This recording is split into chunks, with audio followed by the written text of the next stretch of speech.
Hi again, everyone. This is the second of the poems on my not normal recording day, my cleaning, running errands day that I was telling you about. Um, this poem is called Storms. And again, it was in response to a question that somebody asked me with all the stuff we were going through. So I'm going to read this poem first and then I'll explain it. It's called Storms. Though the storms rage all about, your holy presence keeps them out. You wrap me in your arms, you shelter me from harm. I come to you with all my cares. You say to cast them all on you. You tell me lay them at your feet and let your Holy Spirit give me peace. So much comfort and peace you give to me. I feel your love surrounding me. A better Father there could not be. I am yours for all eternity. Okay, so I know I've told you guys this, but this poem came from one of those times in my life where definitely. So it was in 1 2-year period. My youngest son was given less than 2 years to live, placed on the transplant list for a kidney and pancreas, started dialysis 3 days a week, and had his left leg amputated below the knee. One of our daughters went through a very traumatic experience that required counseling. My brother-in-law, who lived with us at the time, was diagnosed with COPD, and our 7-month-old granddaughter had open heart surgery. So at one point, I had my son and my husband in one hospital on 2 different floors, and my brother-in-law in another hospital about 45 minutes away.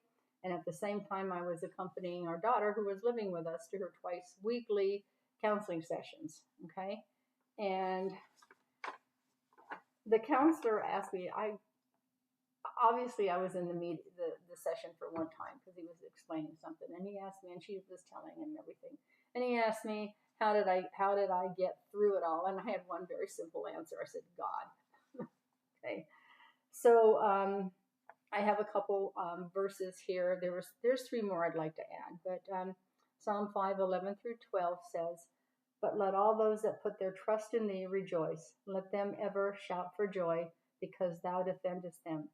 Let them also that love thy name be joyful in thee, for thou, Lord, wilt bless the righteous, and will favor with thou compass him as with a shield." And then Psalms 18:2, "The Lord is my rock and my fortress and my deliverer, my God, my strength, in whom I will trust, my buckler and the horn of my salvation and my high tower." Now, when I get the third book, these will be in the New King James Version. There's 3 other poems I'm going to put in there, obviously. Psalm 23, Psalm 50:15, and Psalm 115:11. So, yeah, and again, both of these poems, like I said on the first one, I thought they were very immature, simple poems, and just wasn't going to put them wasn't even, I had said leave them out because I didn't think they were worth it. But looking back at them and all the different things in the blog and the things that people have, but not only me, but friends that I've known have gone through, so they're going in. Again, I've had people on reviews tell me this poem really helped them, and I went, wow, it's such a immature poem. But again, there I go.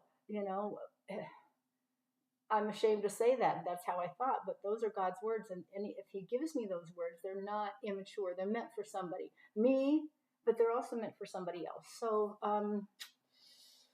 like I said, again, if you guys like them, if you like them, hit the like button and share them, because again, you never know. You may be smarter than me and figure out I know somebody who can use them. So, subscribers, thanks for listening and putting up with me. Newbies, hi, and guys, hit the subscribe button. It's a click away. Okay, I'll talk to you later next time. I think that's actually tomorrow. So see you then. Have a blessed day. Bye.